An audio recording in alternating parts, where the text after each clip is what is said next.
Ma'am Shara May. Okay, open natin yung mic mo, Pakilala ka and, your name, your background, kailan ka nagsimula rito, anong ginawa ng, Live Good sa buhay ng pamilya mo, sa'yo, at sa grupo mo.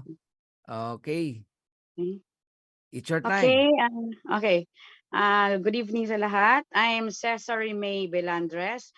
I'm a full-time medical technologist. I have my own laboratory. And I'm proud to say na itong Live Good is part-time ko lang talaga. Na-reach ko ang platinum parang 30%. 30% lang ang effort ko dito. 70% I owe this to my team. Wow, grabe 'no? So lumalabas part-time and, talagang alam niya 'no na because of her group 'no kaya na-reach niya yung, Opo. kanyang platinum. But of course, Ma'am, Shera May 'no, hindi ka naman magkakagrupo kung hindi din dahil sa initiative mo na ma-invite at, i-offer sa kanila itong napakagandang opportunity. Gusto ko lang itanong, Ma'am, Hmm. ano yung nakita mo kay Live Good or difference nito sa mga dati mong, experience? Sir, ako kasi nagkakandak ako ng ng orientation, yun Mhm. lang ang mabibigay ko sa grupo ko. Kasi I devote myself na mag-start ng free orientation 'no. I don't even pati, gasolina ba o whatever, anywhere, basta may need ng orientation pinupuntahan ko. Kasi, kung sa direct invites naman okey lang, may 30 na ako, eh. Ang nakita ko Hmm. lang sa Live Good na palagi kong sinasabi sa kanila is napaka-unique ng system. Kahit sino pa ang mag-question sa'kin, kahit hindi ako networker. Actually ngayon lang ako nag-start.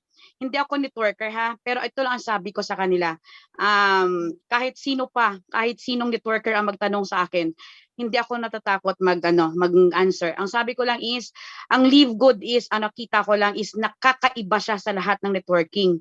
Kasi Mm. ang ano nito is, hindi siya ordinary na networking kasi Mm. subscription ang design niya. Yun Mm. siguro yung, 'pag naiintindihan ng tao na ang prospect, ayun, yun parang yun na sumasali sila kasi naiintindihan nila na yung mga dati na networking na sinalihan nila is siyempre kakaiba yung yung style. Eto ang sabi ko lang sa kanila is, try niyo ito kasi dito nakita ko talaga dito is yung design ng Live Good is talagang kakaiba talaga. Bakit angat sa iba 'no? Opo, Grabe. opo, yun po. Ah, Napaka-simple lang po. Yun lang po ang sabi ko sa kanila, real talk po kasi ako. Kasi I'm not a networker. I'm a full-time mm. medtech. Yun lang ang kasi ang hatak ko sa tao. Kung ako nga na parang ilang oras, ilang percent lang ng time ko in a day, Mm. nagagawa ko ang Live Good. How much more kayo na freelancer? Wow, Napakaliit ng tama. network ko. Iisang medtech Hmm. lang po ang friend ko dito sa Pilipinas. Sabi ko nga sa kanila, Mm. 3 lang ang best friends ko, ay 4 ang best friends ko, 3 lang ang sumali. Kaya ina-encourage ko sila, kung sa networking, kung sa network ang basihan niyo, napakaliit ng network ko compare sa inyo. Kung ako na full-time ako sa laboratory ko, bakit nagagawa ko ang Live Good? Eh, kayo na Wow. freelancer. Ang Mm. lapad-lapad ng network niyo, bakit hindi niyo kaya? Yun siguro yung kasi dito, yun siguro yung humatak sa tao. Kasi ako, real talk ako 'pag pag mag-orientation, Mm. I don't orient masyado sa technicalities. More on sa real Mm. talk ako. Yung kagandahan lang ni Live Good yung ang pinapaintindi ko sa kanila. Sa technicalities, siyempre may kasama ako, yun ang pinapa-explain ko. Mm. Hindi masyado malalim ang alam ko sa Live Good. Ang sure ko Mm. lang sa Live Good is napakaganda ng company. Sabi ko i-ano niyo lang, kung na-appreciate ko ang Live Good, siguro maa-appreciate rin nila. Ayun. Kailan po kayo sumali sa Live Good? Anong date, anong month? Okay, okay. Sumali ako dito March 10, pero gabi na yon 11 PM. March Okey. 11 ako nag-start. Ayun sabi ko nga sa kanila, kung nasa loob lang ako ng laboratory ko, almost 8 hours in a day. As in hindi ako lumalabas, nasa four corners lang ako ng lab ko. Sabi Mhm. ko nakapag-generate ako ng income na from, March 11 to April. And Mm. end ng April, naka Mm. 152,720 ako. Wow. Full time ako na nag-work. Yun ang Wow. sabi ko sa mga tao dito. Bakit kumbaga, ano pa ba ang need ko? Ano pa ba ang need na proof na makita nyo? Pero yung ano talaga, yung pinapaintindi ko lang talaga sa kanila is kakaiba talaga ang design ni Live Good, which is Mm. napakaganda i-take ang risk. Kasi sabi ko, ang dami-daming networking na mga business ang dumaan. Ito lang talaga yung na-appreciate ko ng sobra-sobra.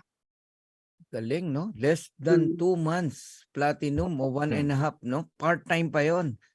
Part-time Wow. po. Coach Oo. Fernan, meron akong gustong i-highlight, no? Kasi Sige nga. maraming nagtatanong, no? Sige.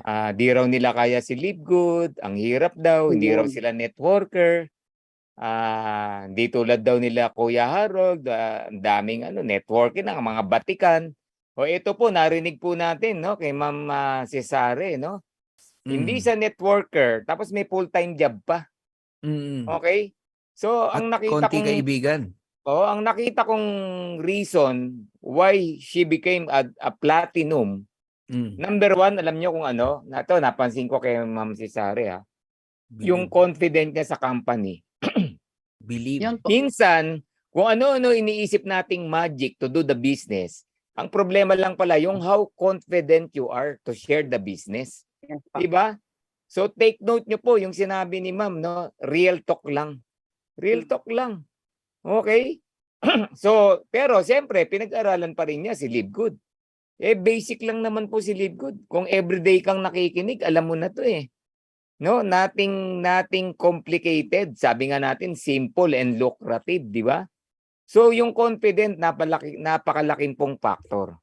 Third, ang Live Good po talaga, pag tinrabaho mo, talagang magra-rank up ka. Nakadesign siya talaga, very achievable. Okay?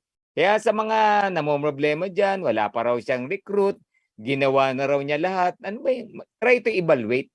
Baka naman ang kulang, yung sarili mo, hindi mo pa nare-recruit. Di ba? Recruitin mo muna sarili mo, meaning, ikaw ba kumbinsido talaga na maganda si Live Good, madali ang Live Good, okay si Live Good, kikita ka sa Live Good. Baka yun, wala pa sa utak mo eh. Kaya hindi ka nag-grow, kaya hindi ka maka-recruit, kaya hindi ka nagra-rank up. Tama po ba? So yun yung isa, no, sa tingin ko. No, kaya sana, Well no, said. yun pa lang na sinasabi mo na hindi ka networker, yung confident wala eh. So talagang hindi ka makaka-recruit. Ganun siya. Well said, Coach Okay? Ferds. Oo. Mm. Grabe. Si Sarah May, eto gusto kong marinig sa'yo at sa marinig ng lahat, no? Ano sa tingin mo ang strength ng grupo mo and ano yung regular na ginagawa nyo kaya na-reach mo yung position na yan, yung platinum na yan at nag-gold yung mga iba mong leaders, nag-silver sila. Ano yung regular na ginagawa nyo? Kaya narating mo yan? Okay. First sir, yung ginamit ko muna yung laboratory ko kasi Monday to Saturday may trabaho kami. Sunday bakante yung lab. Nag-conduct ako ng 3 series ng orientation sa laboratory ko. Sabi ko nga sa tao, dito muna tayo kahit maliit ang place, imbes na ibayad ko sa place, ipapakain ko sa inyo. Ang ginawa ko lang is 3 sunod-sunod na orientation. And then yung empowerment lang, in-empower ko lang yung mga naunang sumali. Tapos along the way, ang nakita ko lang is yung support. Kasi tama yung sabi mo sir, pag confident yung nag-i-invite, it radiates naman eh. Pag confident ka bilang tao, magra-radiate yan. Kasi ako sir ako talaga, hindi ito sa nagmamalaki. Yun lang ang, kaya nga ini-invite nila ako mag-orient. Hindi nila kaya pag medyo matiga, medyo ang tao hesitant, tinatawag nila ako. Kasi sabi ko, real talk talaga. Kasi ang sabi ko lang sa tao, napakasimple ng system. Sabi ko, what is 3,000? Ito lang yung palaging sinasabi ko. Sabi ko, what is 3,000? Ang punto ko lang dito is, bigyan mo ng pagkakataon yung 3,000 mo kung saan kadalhin ng 3,000 mo. Ang dami-dami nating lugi na nadaanan. Pero sabi ko, huwag kayong magsara ng door. Kasi yung may mga tama rin na dumarating. Kaya yun ang palagi ko lang sinasabi. Real talk kasi ako, ayoko ng masyadong technical. Sabi ko lang, ang technicalities along the way, matututunan natin yan. Parang profession ko lang yan sa medtech. Yung parang ang machine, matuturo sa amin yan. Pero yung principle behind is nandoon, naka-embed na talaga sa pagkatao mo yun. Kaya sabi ko naman sa mga members ko, be confident lang. Pag ayaw, wag pilitin. Ako, pag ayaw ng tao, sir, hindi ako sumasama ang loob. Nakasmile pa rin ako kasi sabi ko, sir, nakalagay talaga sa utak ko, ngayon hindi ka sumali, pero I bet next day sasali ka talaga. Yun talaga ang pinaka mindset ko. Kung ngayong araw hindi kita Attitude. napasali, next day talagang 100% mapapasali talaga kita. Yun ang mindset ko. It radiates naman eh. Sabi ko, be confident lang. Kasi ang company natin is napaka galing ng company natin. Wala ditong walang overhyping. Wala tayong tinatago, wala ditong OA na dapat natin need itago. Dito is napaka-honest lang. Napakasimple ng mga members lang namin. Ang ano ko lang, siguro ang ano ko lang sa mga members ko is yung nag-o-orient ako anytime. Kahit busy ako sa laboratory, pag tumawag sila ng backup, nandyan ako palagi naka-backup sa kanila. Yun lang talaga. Sabi ko, yan lang ang mabibigay ko sa inyo kasi yan ang way ng papasalamat ko na nag-rank up ako. Nasa sa napakaliit ng kumbaga ng ambag ko na maging platinum. Parang sabi ko nga talagang sinasabi ko 30% lang yung effort ko dito. 70% I owe this sa baba ko. Kasi sila ang nakikita ko eh. Kasi sabi ko pag ang tamang leader naman kasi pag tama yung pagdala mo sa baba mo, talagang talaga sila, susunod talaga. At ano ko lang man sir, ang mga networkers sa baba sir, yun, ang laki ng utang ko sa kanila. Sila kasi yung mas tinuturuan nila ako kung paano i-strategize. Ako kasi wala man ako sa strategy, wala akong alam niyan eh. Ang ano ko lang talaga, siguro it's one way, thankful rin sila na naging apply nila ako kasi ang gift ko lang talaga is to talk. Yun lang siguro ang maambag ko sa kanila. Ito lang siguro ang gift ko, pero yung sa strategy yan, yun, nagpapaturo pa ako sa mga downlines ko. Ang galing, no, Coach Bert? Galing. Nakakatuwa, Teamwork. oo. So, Teamwork. may kasama pa rin talagang Coach Bert, no? Sipag, no, action. Kaya narating Saka yung humility. Tingnan niyo mo, oo, upline yun ang nagpapaturo sinasabi sa ko. downline, di ba? Downline, yeah, oo. Oo, ganun dapat. Excited lang ako, no? Mga ilan nang umaattend sa lab, laboratory Okay. plate nyo pagka nagpe-present kayo. Okay. Hindi naman kalakihan ang lab ko, pero yung first orientation ko, syempre expected para mga 20 persons. Wow. Second orientation ko, yun na, medyo nag-50 na. Hindi, second orientation ko, kinulang na yung food namin eh. Na-shock ako, napuno pati hallway. Nagpa-second batch na ako. Ang third orientation ko, yun, parang sabi ko, hindi na, sasabog na ang laboratory nito, kaya bawal na talaga dito. Sabi ko na, wag na. Kaya ang sabi ko na lang, okay, walang problema. Ito, i-devote ko yung time ko. Kahit saan kayo, kahit Jensen or malayo pa sa area ko. Basta ang schedule is tugma lang. Tawagin niyo ako, walang problema. Yes. As in, yun, ang maambag ko lang talaga sa downlines ko is yun. Yung time ko talaga, Presentation, dinidevote ko sa kanila. Galing, no? Buti na di-divide mo yung oras mo. May trabaho ka, tapos may mga tao, downlines ka na, hingi ng oras mo para sa presentation, nagagawa mo. Wow. Grabe, no? So, Na-apply din ni Ma'am, no, yung yung kasabihan natin, no, yung learn fast to earn fast, di ba? Kasi so dito, no, baka yung iba kaya up to now liit pa ng kinikita mo, learn your business, no? Yeah. Pag-aralan mo, namnamin mo talaga is yung lahat ng detalye dapat alamin mo.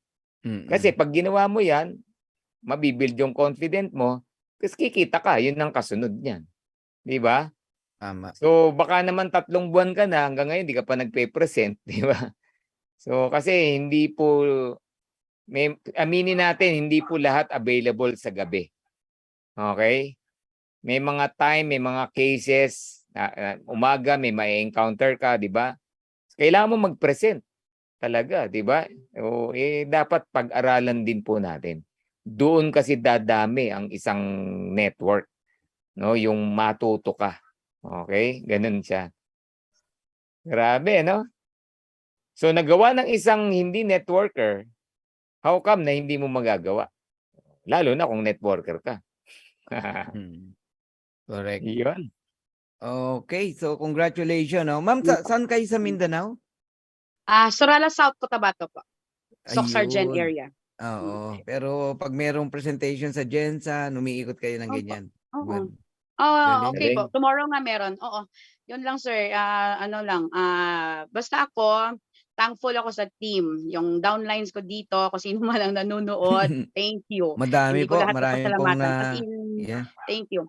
Kasi dito, ang promise mo namin, ano lang, hanggat nandito ang Live Good, walang maiiwan sa grupo. Kaya sabi ko, if you want, kung gusto mo ma-establish kita, tawagin mo lang, magtawag ka lang sa amin, i-establish namin ang grupo nyo. Yun lang ang mapapangako namin sa grupo. Kaya ayokong may downline ako na magrereklamo na hindi nakaka-income. Kasi ang ang importante lang man talaga dito is i-empower mo talaga sila. I-impose mo sa ituturo lang talaga ang Live Good. Yun lang ang mabibigay ko sa grupo ko. Kaya thank you rin po. At least thankful rin ako sa nag-invite sa akin to Ma'am Salve Dime, yung taga Lake Cebu na teacher. This time, magpapasalamat ako sa kanya kasi siya yung nag-invite sa akin. Hindi ako nandito kung wala sa confidence niya na i-invite ako. Thank you rin sa mga downlines ko. Yun lang po ang masasabi ko. Last message po para Opo. sa mga first timer at mga bago na nakikinig. Hindi lang sa downline mo, sa lahat po. Ano po last message mo sa kanila? Ang message ko sa mga papasok pa lang is simple. Nasa pioneering stage tayo. Ito ang palagi kong rin sinasabi sa orientation. Kung ang mga networkers pumapasok na dito, yan, pag pumasok ang isang networker, alam mo na yan. Ibig sabihin yan, may nakita yan na unique. Sabi ko, pioneering ang company. Walang dapat ikatakot kasi ang company natin is the best at saka pioneering. Ang sabi ko lang is dito ko napatunayan talaga ang saying na time is gold. Depende na sa iyo yan kung paano mo. Sabi ko sa mga prospect ko, time is gold dito. Kahit oras lang, napaka-importante dito. Sabi ko, if you want change, sabi ko sa financial mo, kung ano man ang status ng financial mo, kung gusto mo magka-financial breakthrough, why not try dito? What is 3K? Yun ang palagi ko sinasabi. What is 3K? Saan ka dadalhin ng 3,000 mo kung hindi mo pagbibigyan na magbibigay sa iyo ng financial breakthrough? Yun lang po. Wow. Wow. Thank Bago you, si tayong Sarah May. Congratulations sa iyo and Thank you. sa grupo mo. Okay. Luzon, Visayas, and Mindanao. Alam ko kumalat na yung grupo mo and masayang-masaya ang mga leaders mo na nandito, no? Sila Desiree, talagang she promote you talaga, no? And ang mga upline mo ay sobrang happy din, no? Sa iyo. Sana makapiling ka namin sa mga presentation na ikaw na yung nagpe-present, no? Kasi yan ang isa sa mga goal natin. So salamat po sa time, ma'am. And Thank you. by Monday we have recognition, no? And congratulations sa mga gold na nasa ilalim mo, sa mga silvers na nasa ilalim mo, at sa maraming bronze, no? And of course, sa mga top leader mo na gusto na rin mag-platinum para mag-diamond ka. Okay, itulak natin sa diamond, no? Sa diamond ship si Ma'am si Sarah May. Anong dapat gawin ng mga gold? Mag-platinum na kayo. Okay, marami na inspired, ma'am. Dami nagme-message. Congratulations po and thank you po. Alam na nila yung technique, ha? What is 3K? Yan, What is 3K? yan. Saan ka dadalhin ng 3,000 mo? Kadadalhin ng 3K nyo. Ayan. Dapat confident nga lang pag sinabi Confident. niyan. Oo. Thank you. Okay, Thank you, paulan na